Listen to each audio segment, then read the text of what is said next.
Bismillahirrahmanirrahim. Alhamdulillahirabbil alamin. Wassalatu wassalam ala asyrafil anbiya'i wal mursalin wa ala alihi wa ashabihi wa azwajihi wa dzurriyyatihi wa atba'ihi ajma'in. Subhanaka la ilma lana illa ma 'allamtana innaka antal alimul hakim. La haula wa la quwwata illa billahil aliyyil azim. Rabbi syrah li sadri wa yassir li amri wa hlul 'uqdatam min lisani yafqahu qawli. Allahumma iftah alaina bi futuhil 'arifin bik.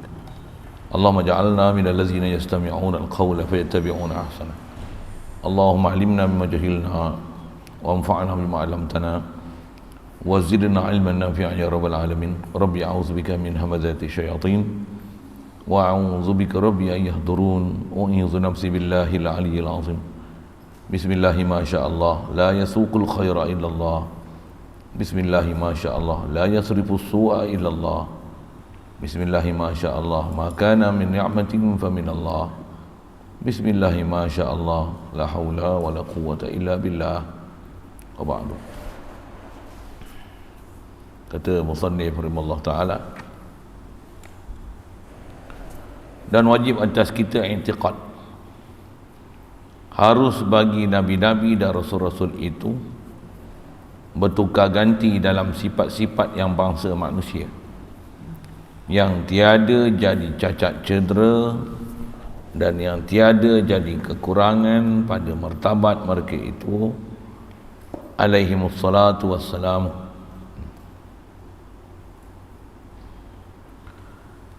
Dan tiada cacat dan tiada cedera dan tiada kekurangan mereka itu pada kejadiannya, tubuh badannya dan segala anggotanya dan segala perangainya, zahirnya dan batinnya. Kerana wajib bagi mereka itu bersifat dengan segala sifat kesempurnaan manusia. Syukur kita Allah Subhanahu Wa Taala, limpah kurnia dia, anugerah daripada dia semata, memberikan kelangsungan untuk kita berada atas muka bumi dia. Alhamdulillah. Dia beri kita pula nikmat Islam. Alhamdulillah. Dia beri kita nikmat boleh taat, jauhkan maksiat. Alhamdulillah. Dia beri kita nikmat ada keinginan, kehendak nak menuntut ilmu. Alhamdulillah. Diberi kita pula berada tempat menuntut ilmu. Alhamdulillah. Diberi pula kita kesedaran kepada Allah Ta'ala, yakin ke Allah Ta'ala, tauhid ke Allah Ta'ala, iman ke Allah Ta'ala, perasan ke Allah Ta'ala, puji Allah Ta'ala, tanzih ke Allah Ta'ala daripada sifat kekurangan. Mudah-mudahan Allah Ta'ala campakkan dalam hati sanubari kita arif ke dia macam tu, sentiasa membesar dan mengagungkan dia, mentazihkan daripada sifat kekurangan, mengaku kita dalam segala kedaifan, mengakui segala sifat kehambaan dan kekurangan yang ada pada kita, mengiktiraf Allah lah yang memberikan segala pemberian dan kurniaan. Syukur diberi pada kita keupayaan, kelapangan masa, kesihatan, kehalobaan boleh berada dalam majlis yang sangat mulia ini. InsyaAllah kita nak manfaatkan, teruskan bacaan daripada kitab Paku Iman. Amin. Kita nak bicara seterusnya ni, setelah alhamdulillah kita selesaikan sifat yang terdekat pada Nabi Rasul, cerdik, fatana. Di atas cerdiknya Nabi Rasul tu menselesaikan sifat wajib bagi Nabi Rasul, walaupun mereka manusia, mereka bukan macam sebarang manusia. Nisbah macam manusia, makan minum, anak isteri, sakit demam, itulah bahasanya. Macam tu sama dengan manusia. Adapun dari segi kerohanian dia, kebatinan dia, kesempurnaan fizikal Allah Ta'ala bagi pada dia, dia bukan macam manusia biasa. Yang manusia biasa ada kecacatan, ada kekurangan. Tapi Nabi Rasul Allah Ta'ala berikan sifat-sifat kesempurnaan pada mereka yang besar sekali. Kita dah belajar 4 sifat wajib tu: siddiq, aman, tabligh, fatana.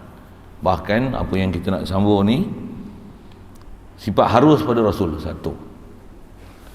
Atas sebutannya macam ni.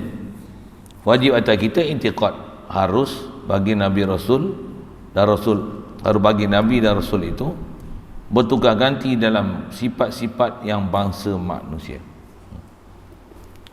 Cuma bahasa dia bahasa klasik Melayu sikit. Apa maksud dia ni?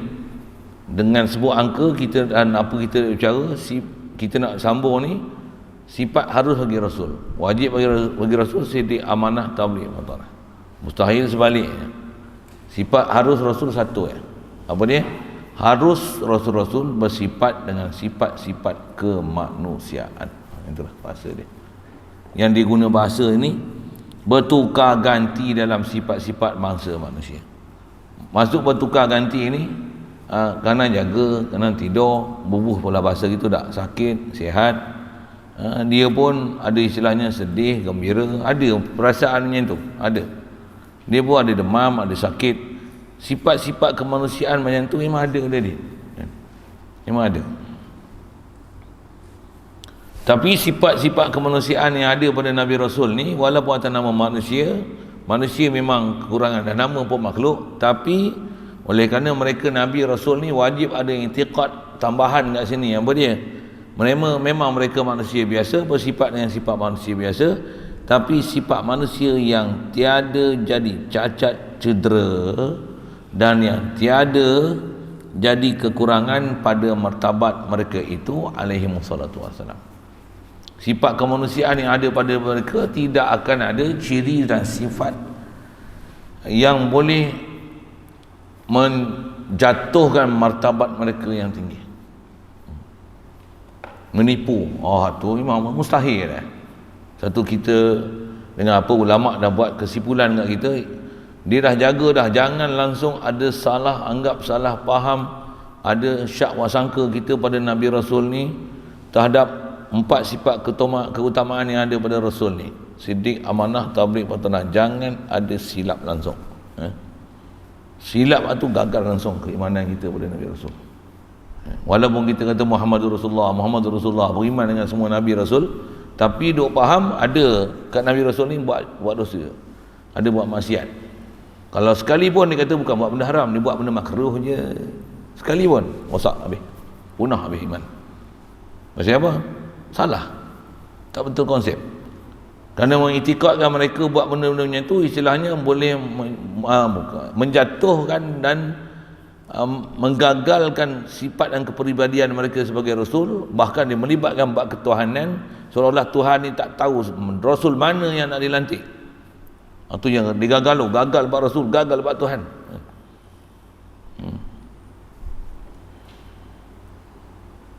Jadi mesti ada pada Nabi Rasul ni sifat manusia atas nama sifat manusia, tapi yang tidak membawa cacat cedera, yang membawa pada kekurangan martabat. Jadi yang kita bicara lepas, martabat dari sudut kesempurnaan mereka sebagai utusan, mesti cerdik, mesti pandai berhujah, mesti amanah, takkan khianat, takkan buat dosa, kepribadian yang sangat mulia, bahkan mempunyai jasad yang sangat sesiapa saja yang tengok dia akan rasa teruja. Jasad Nabi Rasulullah, siapa je tengok akan teruja. Nabi, dia mesti jadi macam tu ya. Kalau tengok Nabi, antara yang selalu kita dengar nisbah siapa tengok teruja ni, siapa? Nabi Yusuf. Soalan seorang je ke? Tak. Cuma popular tu Nabi Yusuf. Suara sedap siapa? Nabi Daud seorang je. Popularnya Nabi Daud. Tubuh badan yang sasa, sado, siapa? Nabi Musa. Nabi Musa seorang je. Semua, tapi popularnya Nabi Musa. Nak cerita apa ni? Ni sebab cerdik, berhujah. Wah tu memang petah bercakap. Satu, kalau ada cerita-cerita yang nisbah pada Nabi Rasul akan menunjukkan kekurangan martabat, apatah lagi kalau saya guna bahasa gini, sifat-sifat kemanusiaan yang dinisbah pada Nabi Rasul tu menggagalkan misi dan visi Nabi-Nabi dan Rasul. Misi dia nak dakwah, Data vision dia nak mengenalkan dengan Allah Ta'ala. Takkan ada orang boleh petikaikan apa yang dia cakap. Jadi kalau ada apa-apa yang menggagalkan proses penyampaian dia, misal Nabi Musa ni telor, bisa dengar misalnya tu kan, bisa dengar Nabi Musa ni apa, gagap, telor, lidah bersimpul-simpul lah, cakap tak berpasih. Ada biasa dengar itu? Ada. Lidah dia tersiut dengan bara api. Ada biasa dengar itu?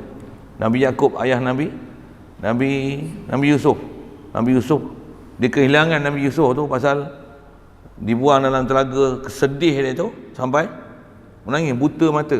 Nabi Yakub buta mata, ya betul. Nabi Ayub apa, kena kudi seluruh badan sampai berulat-ulat badan, dia sujud ulat jatuh, tu ambil ulat bubuh atas kepala dia balik. Wah, ni bunyi lain ni. Nabi Musa apa, Nabi Musa ni ada tuduhan kata dia penyakit burut. Burut. Penyakit angin pasang. Penyakit angin pasang. Burut orang tak faham. Nabi Musa penyakit angin pasang. Biar betul. Ada bunyi-bunyi itu. Antara yang kita selalu dengar ulama kita sebut dalam kitab, mustahil Nabi-Nabi Rasul ni dia bersifat apa? Sopak, kusta. Kudung ada agak-agak Nabi Rasul kudung. Juling, capang tahu capang apa, telinga kembang, telinga besar kan, hidung kembang, bibir tebal, gigi jongang, kaki pendek sebelah, bantut, gemuk kenempol, kukuh lidi, ya tak? Semua Nabi Rasul sado. Semua orang tengok Nabi Rasul macam ni. Mestinya. Yang popular Nabi Yusuf. Atas popular tu Nabi Yusuf. Seorang je ke? Tak, semua Nabi Rasul macam tu. Kalau kita belajar dengan sistem yang tak betul, mulalah. Nabi Rasul ni manusia biasa je. Dia pun ada cacat celak juga. Jangan. Ada hak bengap ajar macam tu. Ajar akidah kat Nabi Rasul, tapi cara dia bercakap tu, cara nada dia dan fakta-fakta dia tu, yang lepas kita dah bercakap dah, ada yang kata Nabi ni pun Nabi Ibrahim berbohong, kecil-kecil lagi dah kena jadi kuli, jual bahala. Dulu ayat-ayat tu, Nabi Ibrahim pun kecil-kecil tak kenal Tuhan, waktu dia duduk sangka matahari ni Tuhan, bulan ni Tuhan, bintang ni Tuhan, lepas tu baru dia kenal Tuhan macam mana. Nabi Daud ni, dia ada askar dia ramai, isteri dia dah ramai dah, tapi dia nak lagi kahwin, dan kahwin tu dia jatuh hati dekat salah seorang daripada isteri tentera dia. Dia jatuh hati nak bagi dapat bini kawan tu, macam mana? Dia hantar suami tempat yang risiko besar untuk ada keberangkalian mati kawan tu, janda dia ambil. Nabi Daud macam tu. Cerita-cerita macam tu cukup banyak dalam masyarakat kita, dalam buku cerita pun banyak. Satu saya kata pernah ikut pertandingan apa kan, kadang orang panggil kita jadi hakim sekolah-sekolah rendah, pertandingan bercerita apa, cerita Nabi lah, Nabi Yakub, Nabi Yusuf, Nabi Musa. Bila dia orang cerita tu kita tengok, siapa dia buat skrip ni kan. Kita tak pernah dengar tu. Kita pernah dengar cerita pertandingan ni mesti ustaz-ustazah dia yang buat. Takkan budak-budak tu bodoh dia yang tulis skrip sendiri. Pula tu takkan tak dipantau langsung oleh ustazah dia. Waktu masuk pertandingan bercerita, tambah pula Johan peringkat kebangsaan. Peringkat bercerita, inovasi apa benda, contohlah kan, terbaik peringkat kebangsaan umur tahap 1 daripada 7 hingga 10 tahun, jatuh kepada adik. Dibuat persembahan lah. Tengok cerita Nabi Ibrahim bohong. Tu peringkat kebangsaan tu diiktiraf sebagai Johan tu. Ya. Jadi bab dosa tu kita bicara dah. Apa kita nak sebut ni? Yang ni bukan bab dosa. Yang ni bab sifat kemanusiaan, tapi dia membawa kepada cacat dan cedera. Nabi Yakub buta. Masuk sangat cerita tu. Nabi Yunus lari daripada kaum dia, dengan sebab tu kena telan dengan ikan. Tu banyak tu orang cerita tu. Lagi apa yang agak saya tak sebut, yang ada bisa dengan cerita pelik-pelik ayat? Nabi Musa telo, Nabi Yakub buta, Nabi Ayub kudai, Nabi Daud suka kat bini orang, hantar suami dia tempat perang, mati dia ambil janda dia. Tu, cerita tu tak biasa dengar, tak apa, tak mujur lah, tak biasa dengar pelik-pelik tu, tapi biasa dengar dia sebut apa benda, cerita-cerita yang dalam masyarakat yang antara cerita-cerita yang salah yang kita dengar ni, ya ke? Nabi Adam kita dah cerita banyak lah itu, takkan tak faham-faham lagi. Baik, jadi tidak akan ada pada mereka ni sifat-sifat yang jadi cacat cedera yang tiada yang boleh membawa pada kekurangan martabat mereka itu alaihi wassalatu wassalam. Baik, dan tiada cacat dan tiada cedera dan tiada kekurangan mereka itu Nabi Rasul ni pada kejadiannya. Nabi Rasul ni jangan kata sifat, kejadian fizikal tubuh badan dia, batang tubuh dia, dia tak akan ada apa-apa cacat. Dia tak akan ada istilah janggut jarang-jarang. Buah pergi bahasa gitu lah kan. Pegang janggut dah. Janggut yang jarang kan, janggut sengit sebelah, ya? Rasul tak akan ada. Misai katalah gitu kan, bibir tebal macam orang asli. Sorry sikit orang asli sorry. Macam negro, negro orang asli, orang marah pula. Memang ada orang asli negro senoi ke apa, marah pula nanti. Tak mau, sorry tak balik kan perkataan tu, marah dia orang. Bibir tebal tu, Nabi Rasul bibir gitu, macam bibir nak sebut pun tak gamak, tak ada. Siapa tengok tertawan. Tambah rencat pendek, kaki sengit sebelah, jalan capik, tak ada. Tengkok dia panjang menjela, pipi kembang, dagu bengkok, tak ada. Kepala besar, apa lagi nak sebut sifat yang tak elok kan. Tangan pendek, tak ada. Muka penuh jerawat, penuh apa? Tak ada. Nabi Rasul takkan ada macam tu.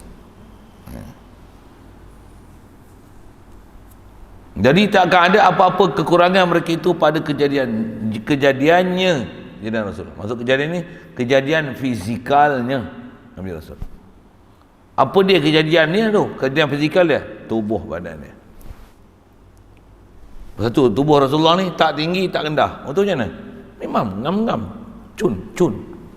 Ada orang kita tengok tinggi lampai macam galah tu, tingginya kan. Ada orang pendeknya, tengok macam bentot macam ni. Ada yang kita tengok dia ni tak kena. Lagi tengok gigi pun jongang. Yang ni dah gigi adalah gigi kapak ni kecil. Yang tu kita hak tu pun kadang-kadang jadi penghalang untuk menerima dakwah. Pasal kita tengok pendakwah tu katalah, pendakwah ni mata juling. Alah, dia cakap sedap tapi mata juling. Pula mata juling punya pasal tu menyebabkan kita tak mau terima cakap-cakap dia. Dia cakap bagus tapi sengor. Allah, sengor dah. Dia cakap bagus tapi dia gagap-gagap sikit. Dia cakap bagus tapi raw tak boleh sebut. Raw tak boleh sebut je pun. Dah cedera dah. Bahkan dari isi hukum fiqh, imam kalau raw tak boleh sebut, dia tak boleh jadi imam pada makmum yang boleh sebut raw. Raw je pun tak boleh jadi imam lah. Padahal apa dosa dia tak boleh sebut raw? Bukan masalah dosa. Ni masalah keutamaan, afdaliyah.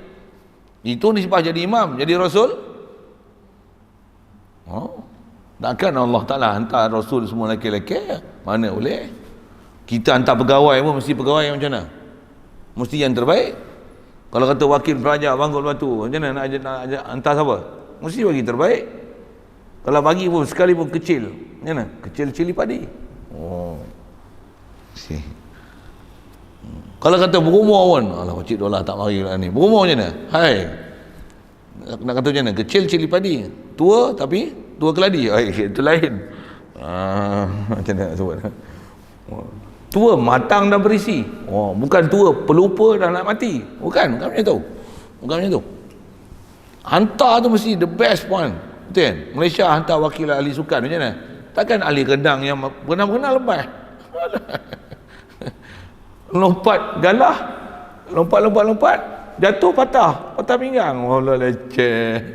Pegang badminton, raket, raket tu dia punya kepala tu tercabut. Takkan bantah pemain dengan alat kelengkapan macam ni. Basikal aja pun 300,000 oh. Mana buat basikal tu? Betul kan? Dia punya apa? Handle tu apa? 60,000, 70,000. 70,000 handle basikal aja. Handle basikal aja 70,000. Kayu. Takkan orang Taala hantar Nabi Rasul lelaki? Tak boleh. Apa perlu otak kita punya akidah dekat Allah Taala dengan Rasul? Dengan ini kita sebut dari segi metodologi berfikir je. Rasionalnya, mesti Nabi Rasul macam tu. Ni kita hujah akal aja ni. Bahkan apa yang kita sebut ni, dia hujah akal, bahkan memang tepat pun dengan kaedah syarak macam tu. Pasal kita belajar ni parti yang ulama dah sebut, ambil daripada seluruh keluaran hadis. Cuma jaga ada sejarah-sejarah, buku-buku cerita yang kita baca di pasaran ni, jaga sikit. Banyak yang tak nempati piawaian kita dalam syarak. Penulis pula macam-macam style. Satu buku-buku dalam pasaran ni jaga sikit, kena berhati-hati Kalau kita bicara buat Nabi Rasul ni, paling banyak buku cerita. Bahkan bukan saja buku cerita, kalau buku-buku berakidah pun kau tengok siapa pengarang, siapa menulis. Mesti kena tengok, mesti kena kenal. Tak boleh baca buku sebarang. Itu baca buku, lepas tu ni website, ni medsos ni lagi lah kena tengok kata-kata siapa, percakapan siapa. Baik. Jadi antara yang memang tak ada masalah, tak ada cacat, tak ada cedera, tak ada kurang ni, tubuh badan mereka itu. Satu. Begitu juga segala anggota dia. Umum tubuh badan ni jasad lah, the whole body. Lepas tu setiap partition dia, mata, pipi, kening, bulu mata. Ada orang bulu kening bertantum macam kan, tengok sebaris je. Tak tahu lah. Rasulullah ni macam mana? Bayang tengok macam mana kalau kisah Nabi Yusuf di atas popular dia tu macam mana, sampai orang tengok dia kupas buah ni dengan pisau macam mana, potong jari tak sedar. Lah, ni manusia ke? Ma hadza basyara in hadza illa malakun karim. Ni bukan manusia ni malaikat ni. Tengok. Habis Yusuf tengok, tu. Mana ada orang tengok ratu cantik itu, ada orang tengok ratu cantik. Oh, boleh. Satu saya ngaji dulu tu guru kata apa? Dia bagi soalan sikit. Orang lelaki dengan perempuan sama cantik? Macam nak bangga diri pula. Tak, soalan bagi faham akidah kat Nabi Rasul tu. Orang lelaki dengan perempuan siapa lawa? Handsome ke cantik buah. Maksud siapa kemas? Orang lelaki orang perempuan? Tak ada dalam sejarah orang lelaki tengok orang perempuan sampai terpotong jari. Tapi dalam sejarah ada orang perempuan tengok orang lelaki potong jari. Lagi siapa kemas? Orang lelaki orang perempuan? Sedap cerita hujah sikit kan. Tapi manusia bodoh ni pergi tengok tu cantik. Tak ada cantik. Saya ngaji Tok Guru ajar nak senang je. Orang lelaki, orang Ta'ala dah bagi jadi misai, bagi jadi janggut. Tak gaduh pakai subang, tak payah pakai tak gaduh pakai pipi ni, pakai gencu, pakai anting, pakai gelang, tak payah. Ni apa? Janggut misai dia lawa. Satu saya ngaji Tok Guru ajar misal contoh ya. Tengok ayam jantan yang betina, siapa segak? Tak kenal. Bengap, binatang tak kenal. Bahasa gitu kan. Senang. Lembu jantan, lembu betina, mana kemas? Tengok arnab tu, anak jantan, anak betina, mana kemas? Oh, anak betina belek. Bukan anak jantan. Memang orang taklah bagi yang segak ni anak jantan. Bukanlah nak pelekeh orang betina, bukan macam tu lah kan. Bukan macam tu, bukan maksud kita macam tu. Pasal kita punya maksud saya ni nak cerita siapa Nabi Rasul. Itu tujuan dia. Bukan nak angkat diri kita bukan ada apa-apa pun. Tapi jangan sampai Rasul tu kau pelekeh. Pelekeh kita, umum kita orang lelaki tu macam pasal lah. Tapi jangan orang lelaki yang dilekeh tu ialah Nabi dan Rasul. Jangan. Satu di atas sifat mereka ni, Nabi Rasul ni dia basyarun. Basyar ni bahasa terjemahannya manusia lah, insanun. Bahkan perkataan Nabi-Nabi dan Rasul Allah Ta'ala hikayat, Nabi-Nabi Rasul kata apa? Ana basyarum mislukum, I'm human beings like you. Tapi mereka ni walaupun basyarun, mereka adalah basyarun laisa kal basyari. Bisa dengar ada nasyid itu kan? Siapa ingat tu? Ada? Macam mana? Laisa kal basyari. Basyarun, kan? Sebut kepala tu saya dah tengok, ingat sikit. Dia lagu tak dapat ingat.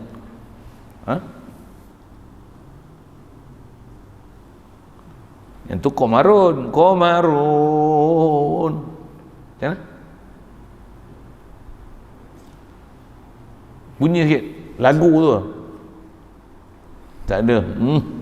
Dia orang ni ingat lagu apa ke? Tak ada ingat apa-apa. Oh, nanti kena hidupkan. Satu malam khas malam Jumaat burdah. Pengaji Quran burdah. Tidur kedua tak apa. Jangan pukul 2 start motor. Jangan buat gitu. Pukul 2 start motor. Buat apa? Nasib baiklah duduk jauh pada orang. Dia pukul 2 start motor duduk private. Pukul 2 jauh pada orang. Selawat. Pasal dia selawat. Burdah. Baca burdah Al-Busiri tu. Apa? Burdah lah kan. Qasidah burdah Syekh Al-Busiri. Selawat. Okey, tak apa. Walaupun hiburan kita macam tu. Pula tu nasyid-nasyid yang ada kata-kata ulama tu kalau boleh duduk dalam kepala je. Antudkhilana rabbil jannah hadza awwalu ma natabanna. Tak ada orang ni duduk pasang lagu-lagu tu kan. Apa dia? Tu belajar nahwu satu hal. Antudkhilana. Apa tu? Tu an masdariyah tu kena takwil masdar. Kalau tak ada pun kena bubuh an tu yang dipanggil tasma'a bil mu'aidi khairun min antarah. Ngaji nahwu pula best tu. Babak macam tu. Ngaji nahwu kerti hak ni kerti. Dia boleh bersilat tak mana pun. Faham tu. Faham tauhid, faham nahwu, faham saraf, faham tu. Sedap tu. Sedap. Jadi asal nak sebut walaupun mereka ni basyarun, tapi basyarun laisa kal basyari. Dia manusia tapi tak macam manusia. Macam mana? Nisbah mereka manusia daripada kejadian air mani, keturunan Adam tu memanglah. Tapi nisbah kejadian batang tubuh dia, anggota dia, begitu juga perangai dia, zahir dia, batin dia tak ada cacat. Tu Nabi Rasul tak akan ada kena kanser, leukemia, darah tinggi, kencing manis, kena apa? Dialisis buah pinggang. Apa lagi ya? Sakit lutut, elephantiasis, coronavirus, tak ada. Buah pinggang tu. Sesak nafas, asma. Apa lagi? Penyakit keliling itu yang kita dah sebut. Apa? Batuk kokol. Gout. Lagi? Takat sesemua asyuk. Tu ada biasa, demam panas biasa, tak ada apa-apa. Tapi jenis menyebabkan apa kecacatan anggota apa tak ada. Takat mata merah, sakit mata, demam panas yang tu biasa, itu tak ada apa-apa tu. Tapi atas kata yang tu gout, kaki besar bengkak sebelah, tak ada pasal. Apa eczema, kulit macam-macam sebut kan, tak lagi sebut habis penyakit orang. Kutu, tambah kutu, daki, tak ada. Rasulullah macam mana? Walaupun tak pakai minyak wangi, sentiasa wangi. Mata walaupun tak bercelak, tapi bercelak sentiasa. Kita bercelak pun macam tu kaya. Dah bubuh kincu, nampak macam apa? Macam lembu lah. Nampak bibir tebal. Saya silap nampak macam punggung beruk gitu kan. Cerita punggung beruk lah apa saja buat bisa ayat-ayat gitu sikit. Ada orang dia bangga pakai gincu merah menyala lah. Gincu untuk suami, bukan untuk tayang kat orang sampai orang terliak tengok hang. Ini bubuh gincu melit-kelit. Saya orang buat lari orang tahu. Jadi bab jasad ni Nabi Rasul tak ada langsung kecacatan. Kerana wajib bagi mereka itu bersifat dengan segala sifat-sifat kesempurnaan manusia. Bahasa syair ulama kita sebut apa? Ka'annaka khuliqta kama tasha'u. Saya dengar orang kata tu. Ka'annaka khuliqta kama tasha'u. Seolah-olah engkau ni, khasyi'in tu kat Nabi kita Muhammad SAW. Engkau ni dicipta macam mana engkau nak. Dan kita kalau boleh nak tak badan macam ni, mata macam ni, hidung macam ni. Kadang-kadang kita ada satu keinginan macam tu kan. Nabi Rasul ni ayat-ayat yang para ulama kita sebut, kesempurnaan Allah Ta'ala bagi jadi kat mereka ni. Kalau andai kata mereka tu ada diberikan satu keupayaan untuk membentuk fizikal mereka, macam mana kita nak fizikal kita macam tu, macam itulah Rasul dapat fizikal tu macam tu kat dia, Allah Ta'ala bagi jadi. Boleh? Faham saya cakap apa? Boleh? Badan kalau boleh nak tak? Ke badan macam ni? Punggung besar ni lelaki, punggung besar, badan je. Badan sempit je. Angkat. Jatuh lah. Dia mestilah sini kecil, sini besar kan. Macam perisai tu, protect shield tu. Oh, buka, cuf. Oh, kembang tu. Oh. Angkat tu, cuf. Tak angkat pun, macam tu je pun. Orang tengok tangan pun, selak. Tengok tu. Ini tengok. Nabi Rasul steady. Orang tak ada orang akan pertikaikan tengok kesempurnaan fizikal batang tubuh mereka. Bahasa dia macam tu. Tak jumpa dalam kitab, tak jumpa tu. Kita rasa macam biasa je Nabi Rasul ni. Oh, tak. Ulama ajar kita Nabi Rasul ni dia punya, kita kena faham dan nak sebut macam mana, walaupun kita tak pernah tengok dia, tu yang panduan sikit. Kalau kata mimpi lah jumpa Rasul, macam mana agak-agak muka Nabi Rasul macam mana? Kuih kering, gemuk kedempol, bentot, untut jalan ngesot aja pasal untut ataupun pasal apa tadi, kena gaun macam tu, tengok gigi jongang macam tu, hidung kembang, bibir tebal, mata sepet macam tu. Secantik-cantik, sehandsome manusia. Satu iblis tak boleh menyerupa Nabi Rasul. Khasnya Nabi kita Muhammad SAW. Pasal apa? Dia takkan boleh buat.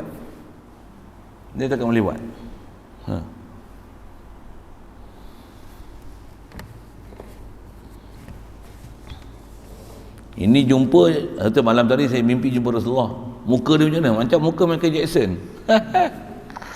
Wah, begitu kan. Tambah muka macam Dato' Mahathir katanya. Allah, bodohnya. Saja kita melawak itu sikit kan. Kita tengok muka untuk tu muka tak sudah itu. Tak aisun. Tambah pula cakap wewe. Tengok Rasulullah dalam tu dia cakap wewe. Akan Rasulullah. Ui, suara dia, cara dia bercakap macam mana? Nak sebut macam mana? Kemas lah macam tu tu lah Nabi Rasul. Takkan ada siapa pun pertikaikan apa-apa sifat-sifat kemanusiaan dan kesempurnaan yang ada pada mereka. Satu, kisah Nabi Musa yang selalu orang sebut telor tu. Telor ke, bercakap berbelik ke, tak ada. Nabi Musa tak ada apa cacat pun dalam bab percakapan. Cuma nak banding Nabi Musa dengan abang dia Nabi Harun, Quran sebut macam mana? Huwa afsahu minni lisanan yusaddiquni. Wa akhi Harun huwa afsahu minni lisanan yusaddiquni. Betul? Itu dalam Quran. Ya kan?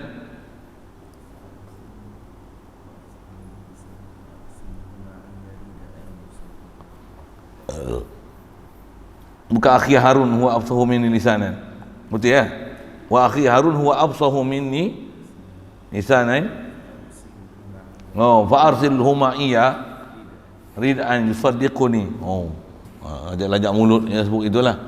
Dia kata apa? Wa akhi Harun, abang aku Nabi Harun ni, huwa afsahu minni lisanan, lebih fasih daripada aku nisbah bercakap. Nak banding Nabi Musa dengan Nabi Harun lagi fasih.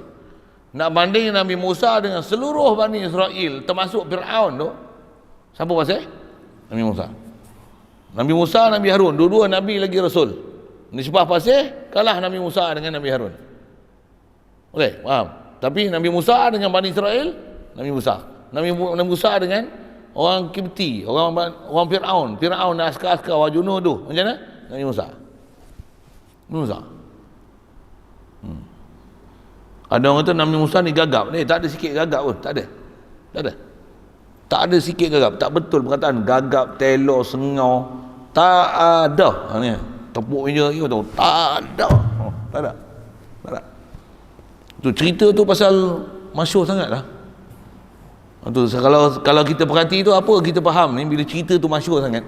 Maksudnya masyarakat kita dia tak ada kayu ukur, tak ada guideline macam mana nak sebut ciri-ciri dan kepribadian Nabi Rasul. Itu masalah dia. Maksudnya masyarakat kita dah gagal tahap gaban dah. Bahasa itu.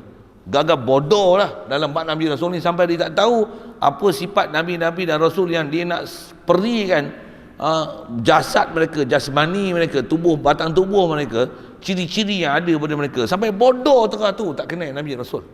Bahasa itu. Pasal dia boleh rosak akidah tu. Tambah pula apa yang dicirikan tu sebut Nabi Rasul dengan perasaan hina, meremeh-remehkan dan menjatuhkan martabat mereka. Ya.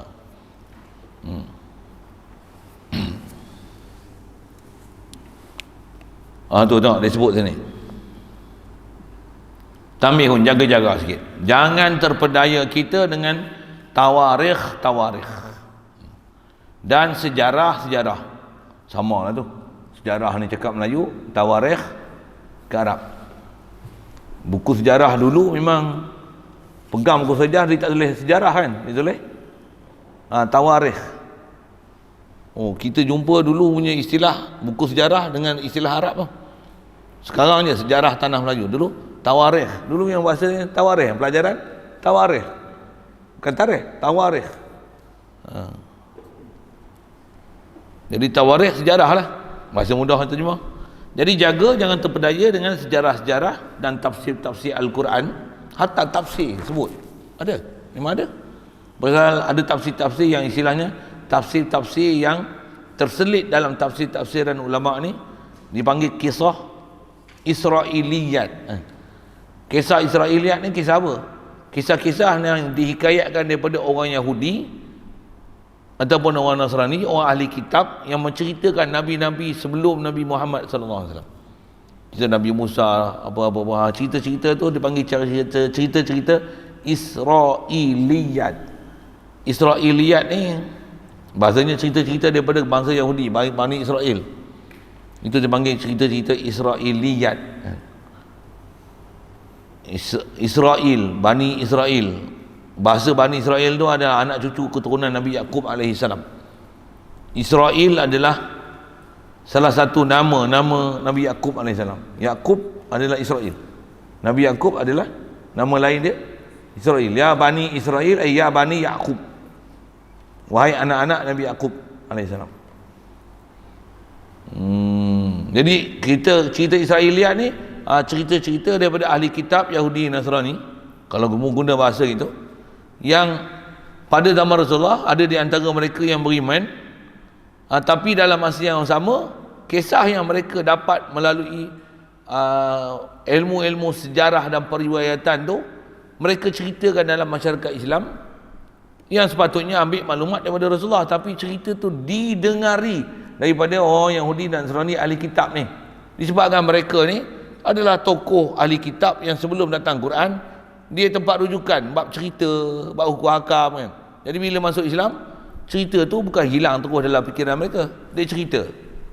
Cerita Israiliyat ni macam mana? Kaedah ulama dia kata kaedah cerita-cerita Yahudi Nasrani ataupun cerita-cerita Israiliyat tu, istilah yang dipakai tu lah. Kaedah dia macam ni. Apa-apa yang tepat dengan Quran pakai. Apa macam mana nak tahu tepat Quran dengan hadis? Kaedah ni lah. Tak menceritakan sebarang pun ada cacat celak pada Nabi dan Rasul, pada fizikal mereka. Itu tepat. Dan kita pakai itu bukan pakai cerita pasal Israiliyat, tapi pasal kaedah kita macam tu. Nabi Rasul ni masih sempurna. Jismani mereka, rohani mereka, zahir mereka, batin mereka sempurna. Anggota mereka sempurna. Okey. Kalau ada yang menyalahi macam mana? Sepak terus, buang. Kalau ada tapi boleh jadi betul tak betul, macam mana? cerita je tapi tak masuk dalam bab akidah. Dia punya sepih lebih kurang macam tu. Tapi malangnya kalau tengok dalam masyarakat, apa yang kita duk tengok, apa yang kita sebut tadi, ada cerita yang bukan ditapis tapi dah ditelan sebagai inilah cerita Nabi-Nabi dan Rasul yang memang dipakai dan diiktikad sehingga menisbahkan cacat cedera pada Nabi dan Rasul. Itu masalah. Nabi Musa telor ni cukup masyhur. Nabi Yakub buta, Nabi Ayub kudih. Ni memang cerita yang sangat popular dalam masyarakat. Sampai kalau kita cerita, kita pula salah. Kita cerita, kita pula salah. Kita kata Nabi Musa pasir, tak, Nabi Musa telor. Pasir, telor. Dia tahan nak tu. Ya. Ingat. Tu dia kata, hati-hatilah dengan tawarikh sejarah tafsir Quran yang salah, yang menyebut cacat cedera dan kekurangan Nabi-Nabi dan Rasul. Contoh, seperti disebutkan Nabi Musa telor, sebut huruf tidak betul. Tidak. Subhanallah. Tak ada sebarang ciri telor pada Nabi Musa. Tak ada. Telor, sengau, gagap, tidak. Kalau ada sebut dalam Quran pun boleh sebut fama yakadu yubin, hampir-hampir tak boleh nak menceritakan apa yang dia nak dakwah pada Firaun gunakan bahasa macam tu pada Nabi Musa, tapi dia masih dapat cerita, perkataan dia masih fasih. Tapi nak banding dengan Nabi Harun tu, maka dapat dilihat Nabi Harun tu lebih fasih daripada Nabi Musa. Kita pernah belajar, saya pernah sebut isim tafdil lah itu kan, boleh ingat? Wallahu a'lam. Saya cerita wa bu'ulatuhun da'ahaqqu biraddihinna fi dzalika. Ada saya cerita isim tafdil kan. Apa maksud isim tafdil? Madalla ala musyarakah wa ziyadah. Jadi kalau kata Nabi Musa, Nabi Harun, Allah Ta'ala kata apa kat Nabi Musa ni? Perkataan Nabi Musa, dia kata ke Allah Ta'ala, cerita abang ni Nabi Harun ni, wa akhi Harun huwa afsahu minni lisanan. Abang aku Nabi Harun ni huwa afsahu minni lisanan, dia lebih fasih daripada aku nisbah bercakap. Jadi bila abang dia lebih fasih, Nabi Musa fasih. Fasih apa?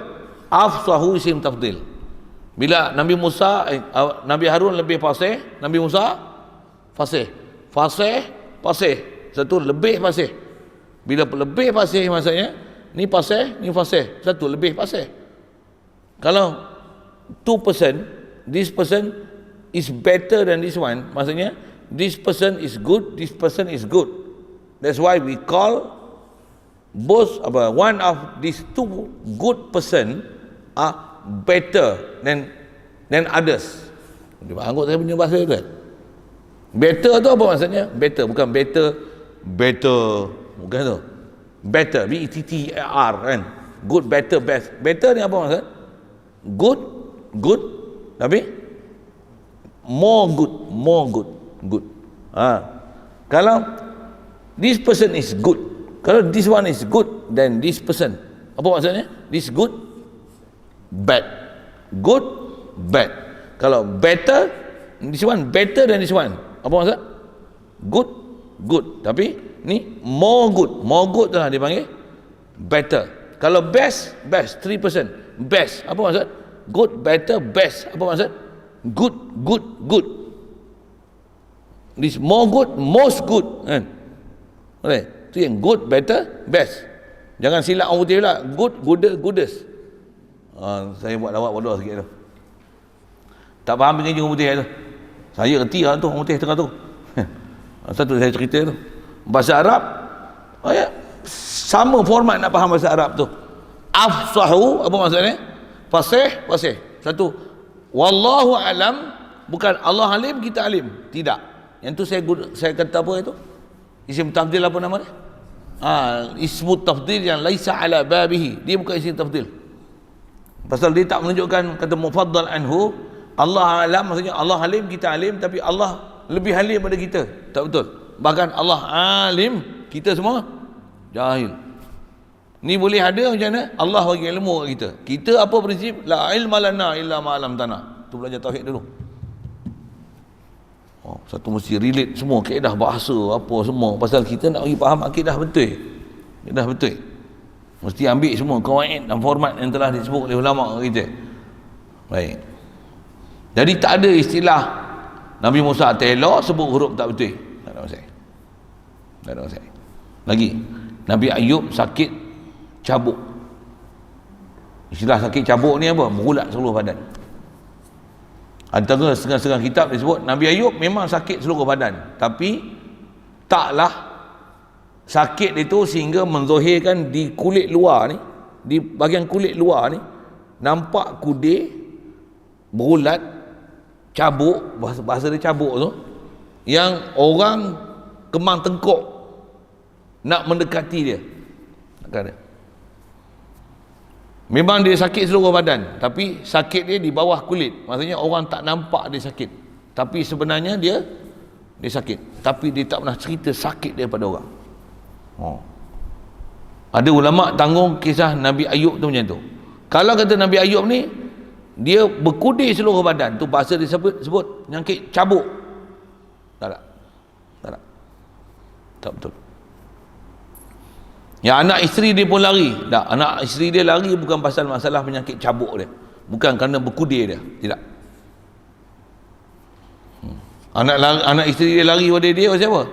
Pasal di atas dia kata macam Nabi Ayub ni saja mengada-ngada tak sakit tapi buat-buat sakit, pasal tak nampak sakit, tapi sebenarnya dia sakit. Dan sakit dia tu tak zahir nampak di jasad jasmani dia. Tu pergi faham dia, tak faham tanya lain, saya sebut tu. Satu, kalau doa-doa, kalau atas harta riwayat ada doa, dia kata ya Allah, kalau kau nak sakitkan badan aku, selakitkanlah, tapi jangan sakitkan lidah aku, supaya lidah aku boleh sentiasa menyebut kebesaranmu. Memang Allah Ta'ala tak sakitkan lidah dia, badan dia semua sakit, tapi bukan sakit yang nampak kudir yang membawa orang kembang tengkok melihat fizikal dia. Takkan ada. Sikit soal penyakit cabuk tu, kita tak bisa dengar istilah-istilah lah, sakit cabuk tu. Jerawat tau, jerawat. Bisa tengok orang jerawat besar-besar tu, pernah ada muka tak? Tengok tu biasa ke rasa geli kembang tengkok? Ada tak macam tu? Tu jerawat kita sebut yang ni. Penyakit chicken pox tau, chicken pox, small pox tau. Yang penyakit orang panggil apa? Perak ni orang panggil pelentung tau. Yang penyakit cacar yang ada biji-biji jadi air banyak tu kan. Lepas tu bila kering jadi nampak bintik-bintik muka tu. Kalau tengok muka orang penuh bintik-bintik tu rasa kemana kau lah, mengamar tak boleh obat. Mengamar. Itu dah baik dah. Cuma ada bintik. Agak-agak Nabi Rasul macam tu ke? Tak ada. Nanti kata mustahil, takkan ada istilah penyakit cabuk tu pada Nabi Ayub AS. Tidak ada.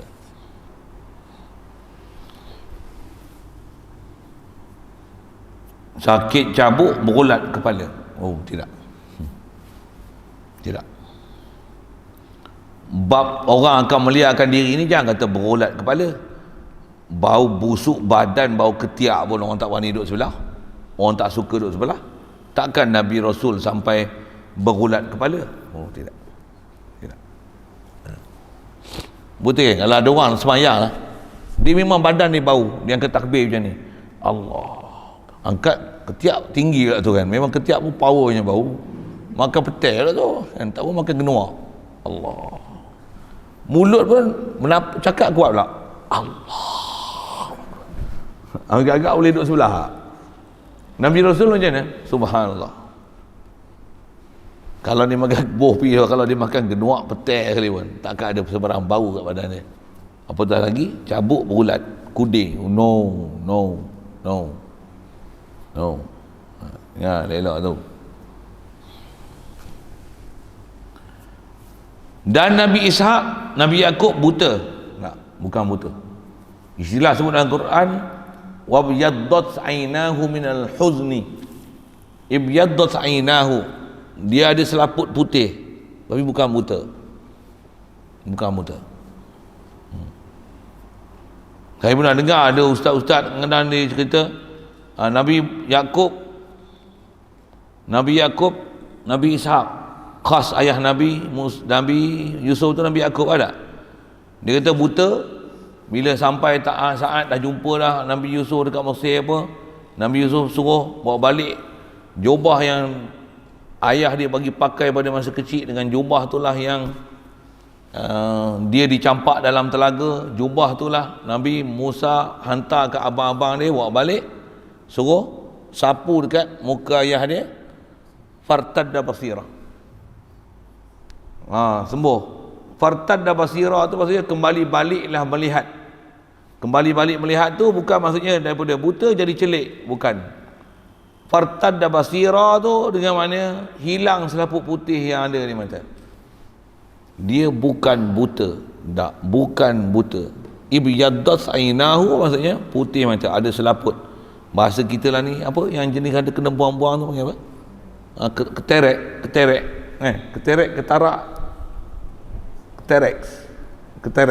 ketarak. Balonnya lah. Ada selaput yang kena buang tu lah, yang kena operation 5,000, 10,000, 8,000, 80,000. Ada doktor-doktor mata yang buat buang-buang tu kan. Macam tu je. Kalau nak guna bahasa misal lah kan. Buta? Tidak. Busa teraba-raba tu, siapa nak pergi jumpa Nabi Rasul, bahkan orang pelekeh. Apa lah. Buta, nak ajak orang dakwah, nak ajak orang ke Tuhan konon. Mata pun buta. Kalau kau betul-betul, kalau Rasul minta lah mata kau bagi celik. Orang cabar gitu, jangan main. Tak ada istilah buta pada mereka. Buta ni kecacatan yang menggagalkan misi dan visi Rasul. Subhanallah. Allah Ta'ala tak ada hantar Nabi Rasul buta.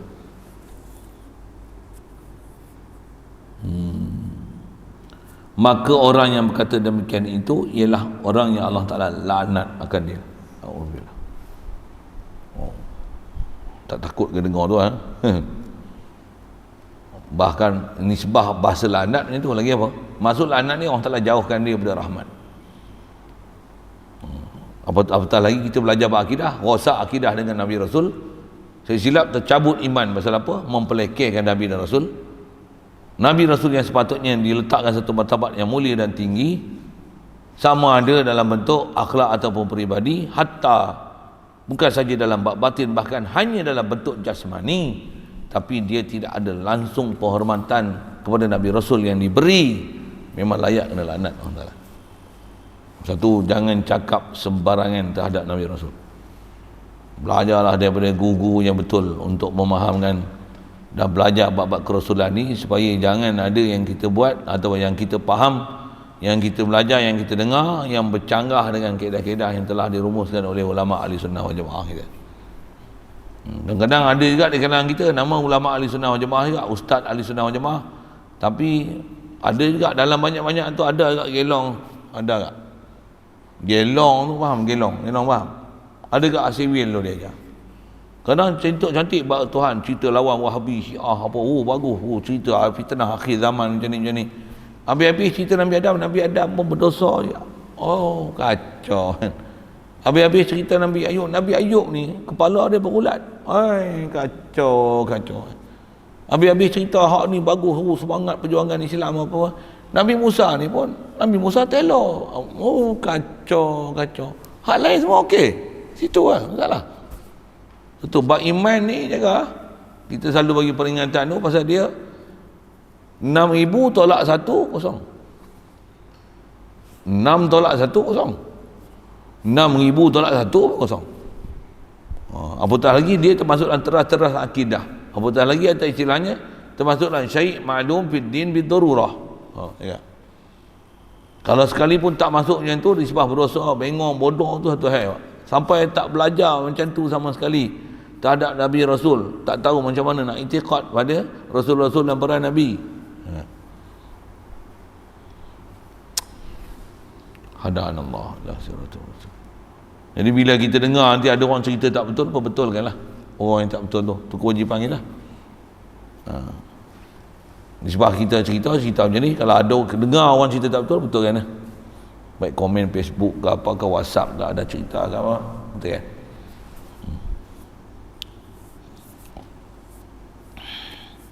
Jadi kena laknat orang ni pasal apa? Kerana menyakiti Nabi-Nabi dan Rasul-Rasul.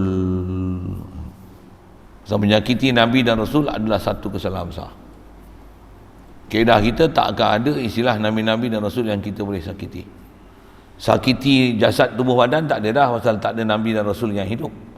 Tapi jangan sakiti mereka dengan menyebutkan sifat-sifat yang mencacatkan peribadi Nabi Rasul. Peribadi itu sama ada akhlak, tingkah laku, ni fizikal Nabi. Nabi Musa telur, itu istilahnya menyakiti Nabi-Nabi dan Rasul. Sekalipun Nabi Rasul sebenarnya kalau orang ejek dia pun macam mana? Dia orang bukan rasa hati. Bukan masalah Nabi Rasul tu, tapi masalah kita yang tak ada akidah dengan Nabi Rasul ni, istilahnya menyakiti Rasul. Rasul sekalipun orang buat macam-macam kat dia, dia tak pernah rasa sakit hati. Sekalipun orang kutuk dia macam-macam, Nabi Rasul, mereka ni, jangan kata Nabi Rasul, para awliya pun, para awliya ni akidah dia mereka macam mana? La khaufun alaihim walahum yahzanun. Tak pernah duka cita dengan apa telah lalu, dan tak pernah risau dengan apa yang akan datang. Mereka tak pernah menyentuh Nabi Rasul. Apatah lagi nak tersentuh hati dengan sebab apa yang dibuat oleh manusia. Nabi Rasul memang tak akan ada terkesan dengan perbuatan manusia pada mereka. Mereka yang akidah sangat jitu dan padu. Cuma di atas siapa yang cakap tak betul ni, istilahnya menyakiti Rasul. Dengar, elok ya tu. Rasul tak terkesan sikit pun dengan kita, pasal dia kenal siapa Allah Ta'ala, siapa makhluk, siapa dia, siapa mereka, siapa makhluk lain ni. Tapi di atas kata menyakiti Rasul tu, pandang dari sudut kita sebut macam tu salah. Yang ni dalam SOP, standard operation procedure, yang ni salah dari sifat tutur kata, kerana dicas menyakiti Rasul, walaupun Rasul tak pernah sakit hati sebab kata-kata mereka. Boleh? Faham? Kata apa tu?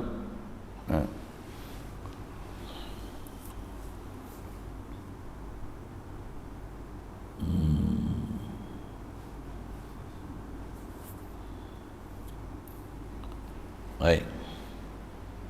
Macam tu kalau ikut asas kita bicara, Nabi Rasul takkan ada perkara-perkara yang menggagalkan misi dan visi mereka sebagai Rasul. Khas atas sebut bicara ni, batin mereka takkan ada masalah. Sidik, amanah, tabligh, fatanah tu takkan ada derhaka langsung. Bahkan dengan kata benda haram, makruh, khilah aula pun takkan dibuat. Bahkan benda harus pun dia takkan buat atas nama berlazat dan bersyahwat. Tidak. Bahkan semua yang dibuat adalah taat dan mengajar syariat. Itu Nabi Rasul.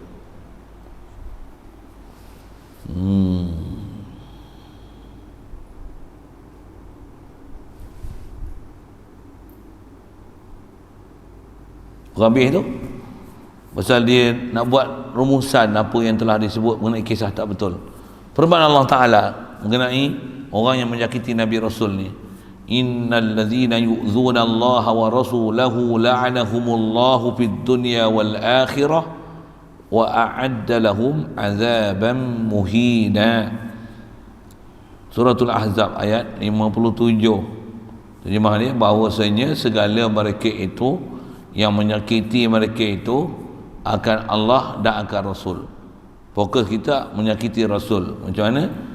Menyebut ciri-ciri yang tak sepatutnya, yang menjatuhkan martabat pada Nabi dan Rasul. Itu istilahnya menyakiti Rasul. Nescaya melaknat akan mereka itu oleh Allah. Masuk Allah melaknat ni, Allah jauhkan dia daripada rahmat, jauhkan daripada pemberian kurniaan-kurniaan istimewa daripada Allah Ta'ala.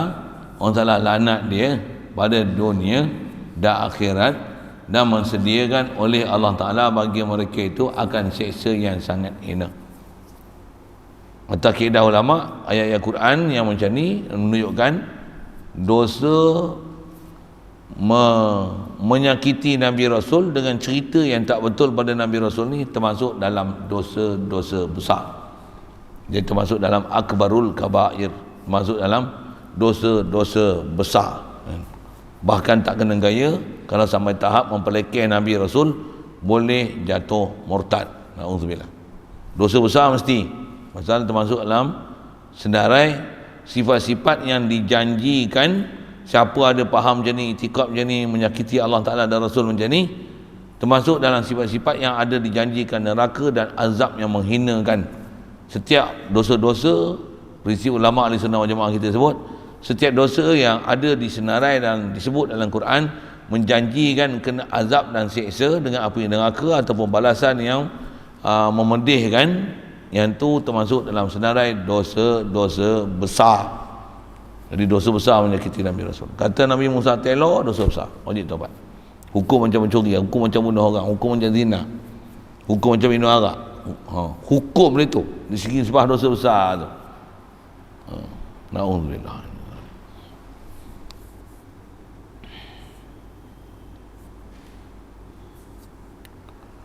Dan jika datang nas Quran, kalau adalah dalam Quran ataupun hadis, ni yang diajar kita hormat. Betul, kalau dalam Quran hadis kata ni macam mana? Yang zahirnya Nabi-Nabi dan Rasul tu ada cacat, cedera, apa kaedah dia? Wajib takwil, mesti tak dipakai dengan zahir.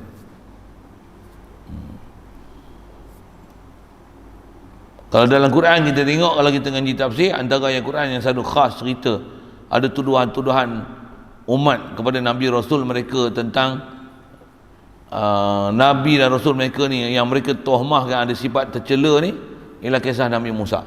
Sehingga turun dalam Quran Allah Taala kata apa? Ya ayyuhallazina amanu la takunu kallazina adzau Musa fabarra'ahu Allahu minhum. Ada ayat Quran gitu kan?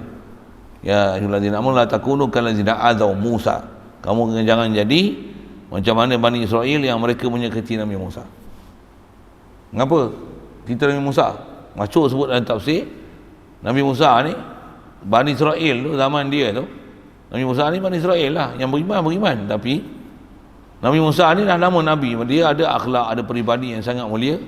Dia tak suka bercampur dengan orang yang khasnya Bani Israel pada zaman tu. Mereka ni suka mandi kat pantai, kat laut, lepas tu mandi telanjang. Orang tu boleh ke mandi telanjang? Mungkin syariat pada masa tu harus, kalau lelaki dengan lelaki je harus, wallahu alam. Ada yang kata tanggung kisah tu kalau ada pun, Allahumma salli wa sallim ala, kata yang tu syar'u man qablana, nisbah mandi tak apa. Kalau tak telanjang pun istilahnya kan, bila mandi pakai kain basah, bopi basah itu, atau pakai seluar, bila kena air macam mana? Nampak habis semua lekuk-lekuk badan. Tak faham sudah apa saya khabar tu. Jadi Nabi Musa dia takkan mandi macam tu. Sebab apa? Itu aib pada dia. Untuk dia mandi macam mana? Dia mandi asing pada orang. Memang masuk kisah-kisah ni sebut. Cuma jangan ada terpengaruh Israeliat tak memburukkan Nabi Musa. Tapi cerita tu ada. Lepas tu Nabi Musa dia mandi macam mana? Dia mandi asing pada orang. Pasal dia tak nak campur orang buat macam ni. Pasal itu aib pada dia. Bila dia mandi, apa yang sepatut dia tanggal lah. Apa yang dia pakailah. Dia letak kat batu, bila dia mandi.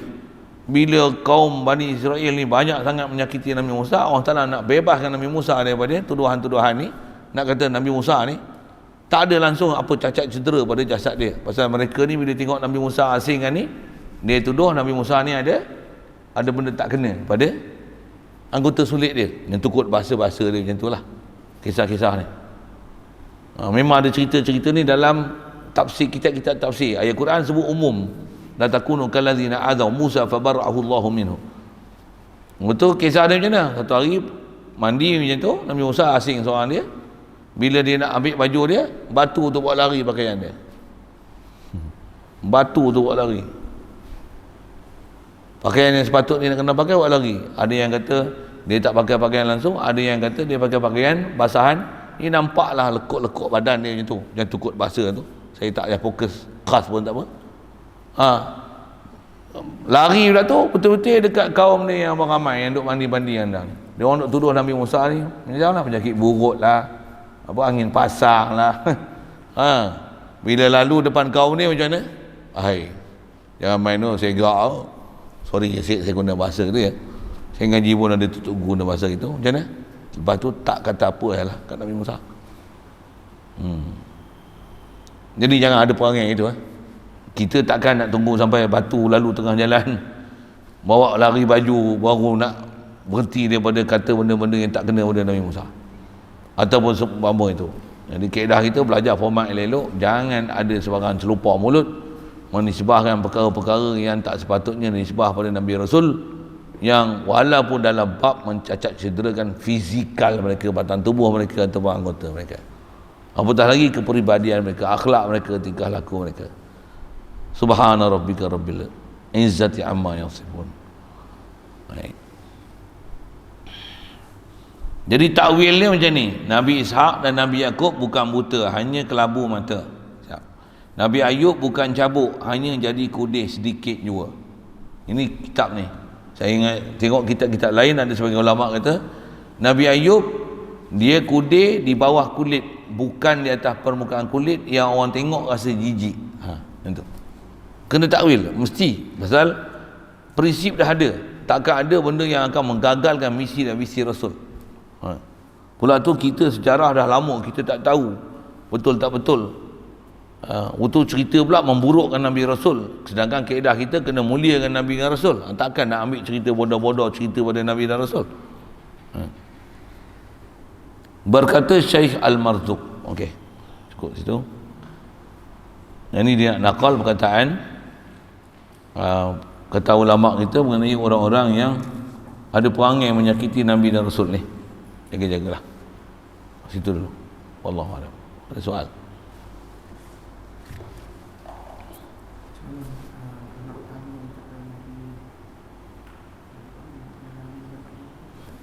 Ya? Nabi Yunus, orang tangguh dia bukan lari pada dakwah.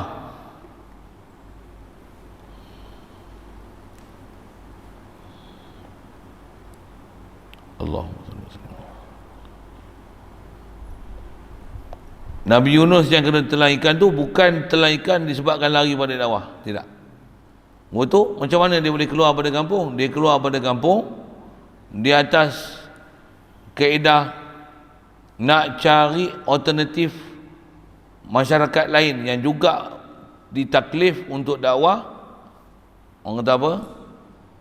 Daripada duk mengajak kaum yang banyak tak nak terima dan bagi alasan daripada mengikut dia, baik pergi jumpa satu puak lagi yang memang puak ni suka dan terima dia sebagai Nabi dan Rasul. Satu naik atas kapal tu memang ada kena telan ikan, tapi naik atas kapal semua orang suka dia, Nabi Yunus. Jadi dia bukan lari pada kaum, tapi istilahnya apa? Apa nak guna bahasa sedap sikit lah, mengajuk. Nabi Rasul tak ada istilah mengajuk kan? Istilahnya kata apa?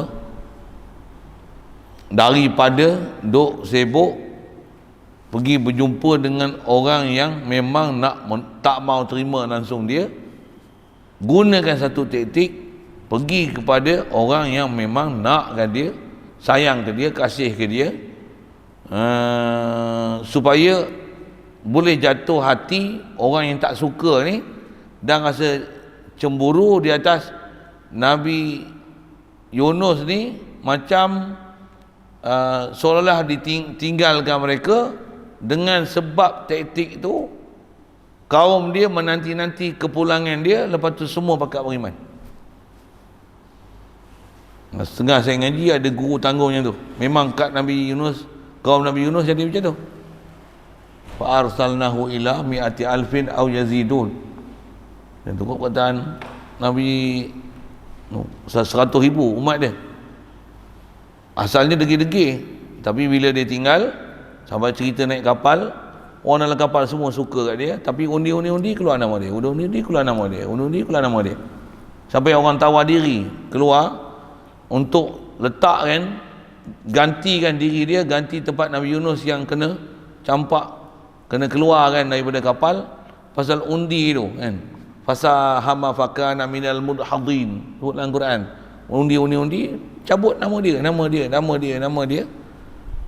Di atas Nabi Yunus, dia faham ni dah ketentuan Allah Ta'ala, dia takkan bagi orang lain untuk ambil tempat dia, walaupun